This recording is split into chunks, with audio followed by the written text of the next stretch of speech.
নমস্কার, সঙ্গীতা সংসারের কাছে দূরে সকল দর্শক বন্ধুদের অনেক অনেক স্বাগত জানিয়ে শুরু করছি আরও একটি নতুন পর্বে একটু আগে স্নান করে নিয়েছি। আর ঐশিকা অলিভিয়া তো খেলছিল, আর অনিমেষ ভাগ্নে একটু বাজারের দিকে গেছিলো, তো ওকে একটু মাছ আনতে বলায় ও একটু মাছ এনেছে। এখন গিয়ে সেই মাছ রান্নাবান্না করব।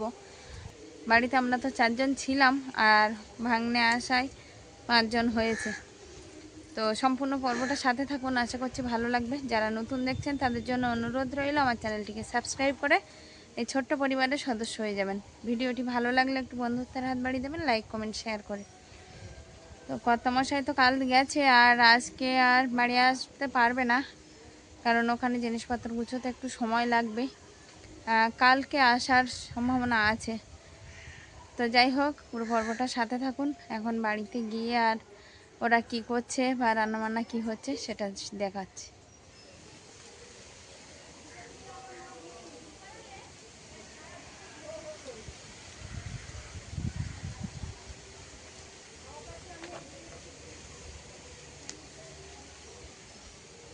বাজার থেকে বাঁচাবো এই মাছটা এনেছে, রূপচাঁদ মাছ। তো দেখছি কেটেই এনেছে।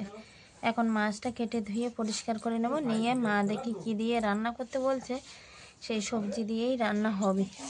দুপুরবেলা একটু কষি ভাজা করেছি, আর সঙ্গে কুমড়ো আর মাছের তরকারি করেছি। আর মা আর সবার প্রায় খাওয়া হয়ে গেছে।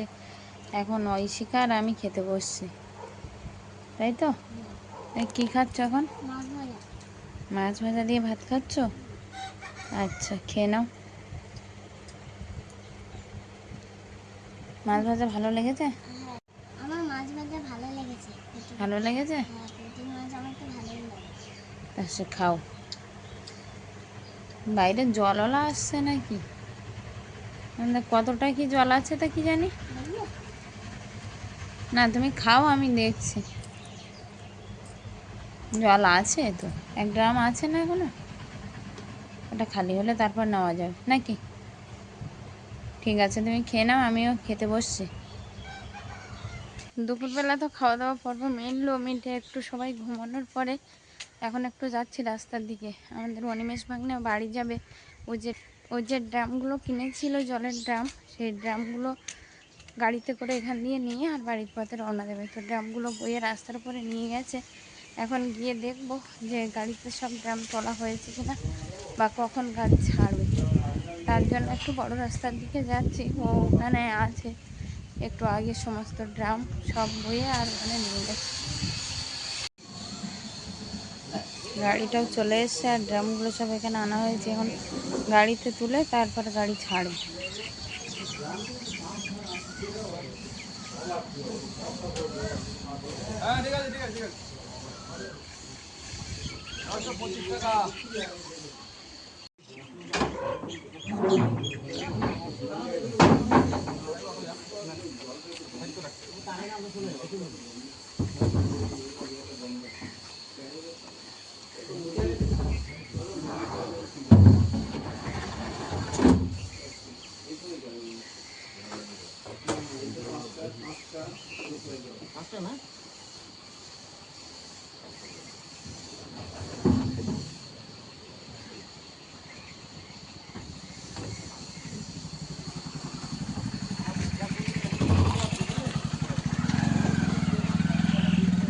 যাও যাও, তাহলে সাবধানে যাবে।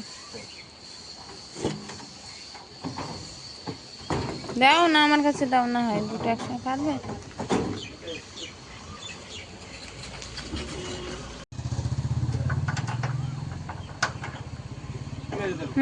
যাও না, ওরা সব ঘুমিয়ে আছে, তুমি যাও সাবধানে যাও।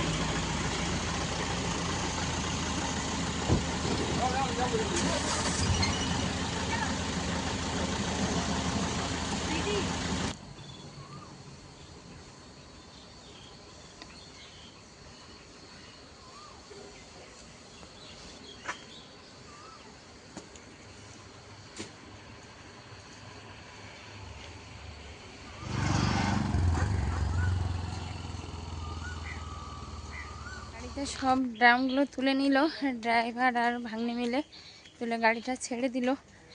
আর এই গাড়িটাই কিন্তু কর্তামশাই আবার ফিরবে।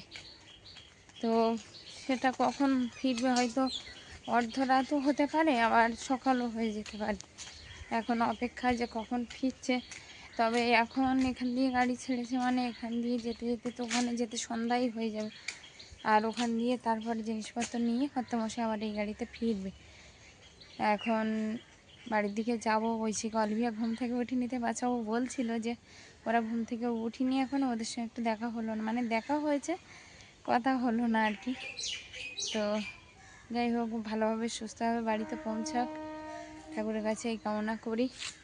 আর এখন বাড়ির দিকে যাব, গিয়ে দেখি ওরা ঘুম থেকে উঠেছে কিনা।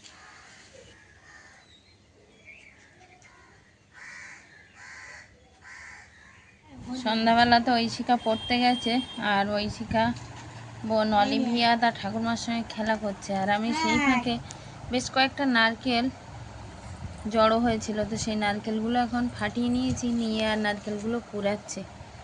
এই যে বটি কুড়ুনি আছে, বটি কুড়ুনি দিয়ে কুড়িয়ে নিচ্ছে। একটু নারকেলের সন্দেশ বানিয়ে দেবো ভাবছি সবাইকে, তাহলে নারকেলগুলো আর নষ্ট হয়ে যাবে না। যেহেতু অনেক দিন আনা, তো নারকেলগুলোর কিন্তু জল হয়নি, জল শুকিয়ে গেছে, হালকা হালকা জল আছে গায়ে। তো এখন একটু কুড়িয়ে নেব, নিয়ে আর নাড়ু বানিয়ে দেবো, নারকেল নাড়ু। বেশ কিছুটা কুড়িয়ে নিয়েছি, আর এইসব নারকেলগুলো এখন এইভাবে কুড়িয়ে নেব। প্রচুর নারকেল ছিল, নারকেলগুলো ভালো মন্দ বেছে একটু কুড়িয়ে নিলাম। বেশ অনেকটাই হয়েছে কিন্তু নারকেল কুড়োনো। এই যে 1 প্লেট ভর্তি ভর্তি নারকেল কুড়োনো। আর অলিভিয়াও তার দিদির সঙ্গে খেলছে, মানে ঐশিকা পড়ে বাড়ি এসছে, এসে ওরা 2 বোনে এখানে খেলছে। কি করছো দুজনে? কি করছো তোমরা দুজনে? পাপাইকে খাওয়াচ্ছ? সে পাখিটাকে নাকি ঐশিকা খাওয়াচ্ছে। আর তুমি কি করছো? কোনটা দিতে বলবো? থালাটা? তুমি কি রান্না করছো? মাংস? কি মাংস? কালভার্ট মুরগির মাংস? বিশাল ব্যাপার। তাহলে আর বাড়ি রান্না করা লাগবে না, তোমরাই রান্না করো, ওই রান্নাই হয়ে যাবে নাকি অলিভিয়া? এরা দুজন এখানে বসে বসে খেলছে। আমি এখন নারকেলটা কড়াইতে দিয়ে আর একটু নাড়ুর মতো করে আর মেখে নেব গরম করে। উনানে কড়াইটা বসিয়ে দিয়েছি, কড়াইটা বেশ গরম হয়ে গেছে। এবার দিয়ে দেব এই নারকেলের যে কুড়োনো যেগুলো করেছি আমি সেইগুলো।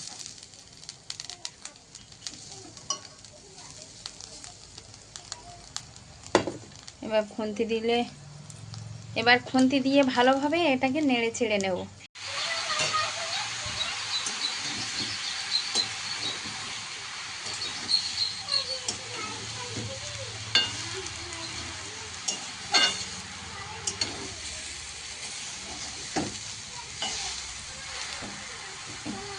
নেড়ে ছেড়ে হালকা একটু জল দিয়ে দেবো সিদ্ধ হওয়ার জন্য, কারণ নারকেলগুলো অনেকটাই শুকনো নারকেল হয়ে গেছে, জল ছিল না যেহেতু। আর এমনি পাকা নারকেলে একটু সিদ্ধ করার জন্য জল দিলে ভালো হয়। তবে সামান্য জল দেবো, দিয়ে একটু লবণের ছোটা দিয়ে আর ঢেকে দেবো।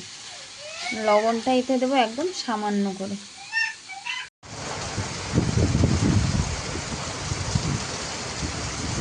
বাইরে প্রচণ্ড ঝড় বৃষ্টি হচ্ছে, আর সঙ্গে বৃষ্টি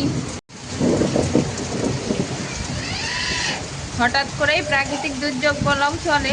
মানে সন্ধ্যা থেকে আকাশ তো বেশ ভালোই ছিল, এই রাত্রি 9টা বাজতে যায়, এই সময়ে হঠাৎ করেই প্রবল বৃষ্টি সঙ্গে প্রবল ঝড় আরম্ভ হয়েছে। তো একটু আগে মানে চিন্তার কিছুই ছিল না, ঝড় বৃষ্টি হবে প্রকৃতির খেয়ালে বসত, সেটা তো জানে সবাই। কিন্তু কর্তামশাই একটু আগে ফোন করেছিল, ওখান দিয়ে জিনিসপত্র সব গাড়িতে তুলে আর গাড়ি ছেড়ে দিয়েছে বাড়ির উদ্দেশ্যে রওনা দেওয়ার জন্য। তো এখনও তো এসে পৌঁছায়নি, আর পৌঁছাতে অনেক দেরি হবে। রাস্তায় যদি সমস্ত জিনিসপত্র আর ভিজে যায় গাড়িতে, খুব সমস্যায় পড়তে হবে। বা এখানে এসে নামানোর সময়ও যদি এরকম ঝড় বৃষ্টি হয়, খুব সমস্যা হবে। জানি না মানে বাড়ি আসতে আসতে বৃষ্টিটা থামবে কিনা।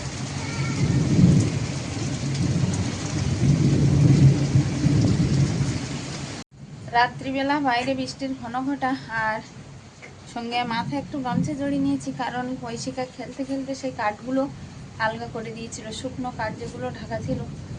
তো মুহূর্তের ভিতরে ঝড় বর্ষা একসঙ্গে শুরু হওয়াতে আর বুঝে উঠতে পারিনি। তারপর ও যখন বললো, মা বাইরে ঝড় বৃষ্টি হচ্ছে, তুমি কাঠগুলো ঢেকে দিয়ে আসো, প্লাস্টিক আর এরকম খুলে নিয়েছিলাম। তো যেতে যেতে অর্ধেক কাঠ ভিজে গেছে, সঙ্গে আমি পুরোটাও ভিজে গেছিলাম, মাথার সব ভিজে গেছে চুল। তো আবার ড্রেস চেঞ্জ করলাম, আর এখন একটু মাথায় এই গামছা জড়িয়ে রেখেছি। জলটা একটু গামছায় টেনে নিলে আর চুলটা শুকিয়ে যাবে। এখন ঐশিকা অলিভিয়াকে একটু খাওয়াবো, আর মা খেয়ে উঠেছে প্রায়। মাকে এমার্জেন্সি জ্বালিয়ে দিয়েছি, সে এমার্জেন্সিতে বসে বসে ভাত খাচ্ছে।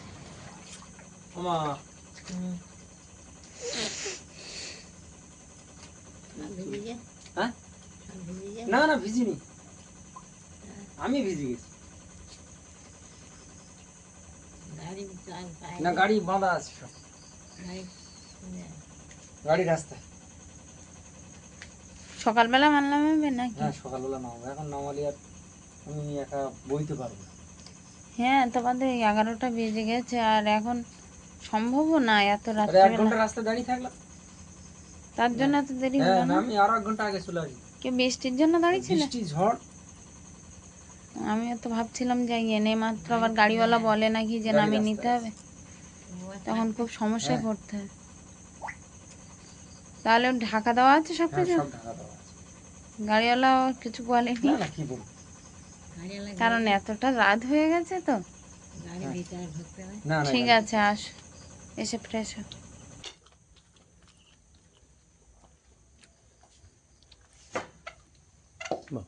এটা আবার কি? একটু নারকেলের সন্দেশ বানাবো। রাত 11টা বেজে গেছে আসলে। তুমি অত বানাবে কখন এত রাত্রি? এখন কিছু করার নেই, সকালবেলা গাড়ির জিনিসপত্র নামাতে নামাতে অনেক দেরি হয়ে যাবে, সকালে সময় পাবো না। তার জন্য এখন বানিয়ে রেখে দেবো, যত রাত হয় হবে। ঐশিকা খেলো, খেয়ে শুয়ে পড়লো। অলিভিয়াকেও ঘুম পাড়িয়ে দিলাম, না ঘুম পাড়িয়ে দিলে আর করতে পারবো না। হ্যাঁ আসবে। কালকে সকালবেলা তো গাড়ির জিনিস সব নামাতে হবে না, তার জন্য আমি বললাম যে আজকে করে নি। ক্লাবের ধারে নামাবে কালকে নাকি? হ্যাঁ গাড়ি ভর্তি হয়েছে? গাড়ি ভর্তি হলো না তাহলে কি নিয়ে আসলে তুমি? গাড়ি ভর্তি হলো না। যাই হোক, নারকেলের যে পুরটা সেটা ভালোভাবে একটু আঁটো আঁটো করে আর এরকম করে নিয়েছি। এবার থেকে একটু গোল গোল করে আর দোলা ফাঁকিয়ে নেবো, নিয়ে আর সন্ধ্যা আকারে রেখে দেবো। এবার আনবে কিনা জানি না, কারণ নারকেলগুলো মানে অনেকটা পাকা নারকেল, ঝুনো নারকেল বলি আমরা। তো এত ঝুনো নারকেল হলে আঁটতে চাই না। এই যে দেখা যাক সবগুলো কতক্ষণে হয়। একটু বড় বড় সাইজে করি, তাহলে তাড়াতাড়ি হয়ে যাবে নাকি? তাই করো। হ্যাঁ, তাই করি। আসলে ছোট ছোট হলে একটু বারে বারে বাচ্চা কাচ্চা সবসময় বার করে খাবে, আর বড় বড় হলে তো একটু নষ্ট হওয়ার ভয় থাকে, ওই জন্য। তো যাই হোক, দেখি কতটা কি করা যায়। তুমি খেয়ে নাও।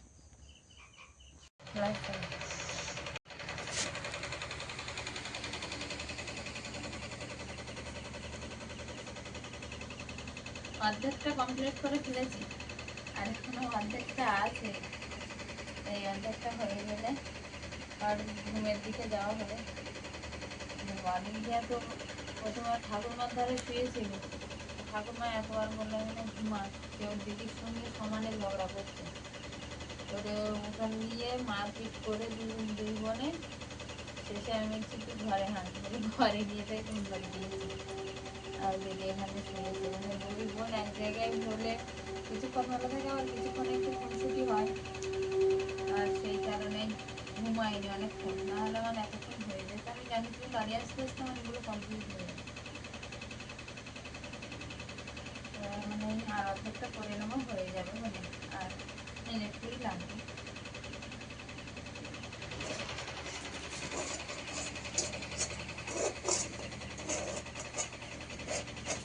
কমপ্লিট হয়ে গেল। আর কড়াটাও কেটে নিলাম, মানে ভালোভাবে খুন্তি দিয়ে আর টেনে নিয়েছি। তো এইগুলো হয়েছে, তো কেমন বানিয়েছি এখনো মুখে দিয়ে দেখিনি, একটু মুখে দিয়ে দেখবো। এটা আর একটার সঙ্গে সঙ্গে না পুরোপুরি।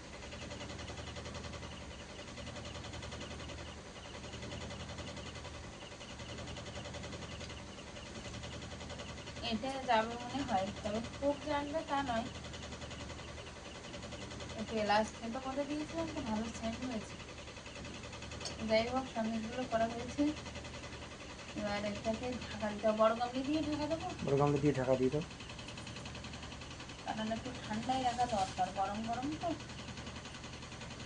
চল বল। বলো, কালকে তো গেলে, গিয়ে আবার আজকে এই সময়ের ভিতরে ফিরলে, কিসে কি করলে? কালকের গেলাম কাঠ তো তুমি গুছিয়ে রেখে এসেছিলে রাস্তার ধারে, ফলগুলো বাকি ছিল গোছাতে। আর বাকি যে জ্বালানিগুলো ছিল সেগুলো বস্তাবন্দি করলাম, ভ্যানে করে নিয়ে নদীর ধারে নিয়ে গেলাম, ভটভটিতে তুললাম, তুলে নদীর মাঝ রাস্তায় এসে একটা হাওয়া, দমকা হাওয়া, ঝড় উঠেছে। ঝড়েরও নেই, হাওয়া আর কি। আর অনেক বড় নদী তো, আর ওটা 4টে নদীর মুখ একসঙ্গে, আর ওইখানটা বলে পঞ্চ নদীর মুখ ওটা। 7খানা নদী ওখানে তো সেই total। কথা বলছি, কিন্তু বলে মানে পঞ্চ নদীর মুখ। তো সেই জায়গাটা কতটা বিস্তৃত হবে, সেটা তো যখন মুখটাই ঝড়, পার হতে হয়। যখন হাওয়া উঠেছে তখন খুব ঢেউ হচ্ছিল, তখনই সেই বিদ্যুৎ বাবু মশাইয়ের গল্পের কথা মনে পড়ছিল। গল্প নয়, কবিতা হুম। না, সেই বাবু মশাইয়ের কথা মনে পড়ছিল, যে তখন আর মজার কথা মনে পড়ছে না, তখন মনে হচ্ছিল যে মাঝে মাঝে জল ছিটকে ছিটকে যখন গায়ে লাগছিল, তখন মনে হচ্ছিল আর একটু বাদেই পৌঁছে গেলেই রেহাই পাওয়া যায়। রেহাই পাওয়া যায়। তারপরে সারাদিনটা বোট ঘাটে বসে বসে কেটে গেল। সন্ধ্যেবেলা গাড়ি গেল, গাড়িতে মাল লোড করা হলো, করে গাড়ি ছেড়ে আস্তে আস্তে আবার মাঝ রাস্তায় ঝড় বৃষ্টি। হ্যাঁ, এইখানেও হয়েছে, মানে এটা তাহলে সব জায়গায় হয়েছে, তাই তো? আমি তো ভাবছিলাম গাড়িতে না সব গাড়ির ভিজে উপরে যায়। প্লাস্টিক দেওয়া ছিল না, সেই প্লাস্টিক টানাতে গিয়ে ভিজে গেছি, মানে আমার ঠান্ডা লেগে গেছে। আমিও তো ভিজেছি বাড়ির কাঠ ঢাকতে গিয়ে, মানে পুরোটাই সোফাটা ভিজে গেছি। এমনি এই 2 দিন ধরে আমার মাথা মাথা যন্ত্রণা টিস করছে। টিস করছে। 12টা বাজতে 5 মিনিট বাকি। 12টা বেজে গেছে। আর সকালবেলা তো আবার তাড়াতাড়ি উঠতে হবে, আর চল। দেরি নয়, আমি শুয়ে পড়বো। হ্যাঁ, যাও। তাহলে সারাদিন খেয়া খাটায় শুয়ে আছো। হ্যাঁ, তা কি করা যাবে, নদীর পাড়ে সব পার করে, আর জিনিসপত্র রেখেও তো একটা দিন কথা। তো কষ্ট করতে হবে। ওখান দিয়ে যে ছোটদিদের বাড়ি যাবে, সে উপায়ও তো ছিল না মনে হয়, কারণ জিনিসপত্র কার ভরসায় রেখে যাবে। অনেকটা দূর তো। ওটাই, ওখান দিয়েও অনেকটা দূর। ঠিক আছে, নাও শুয়ে পড়ো।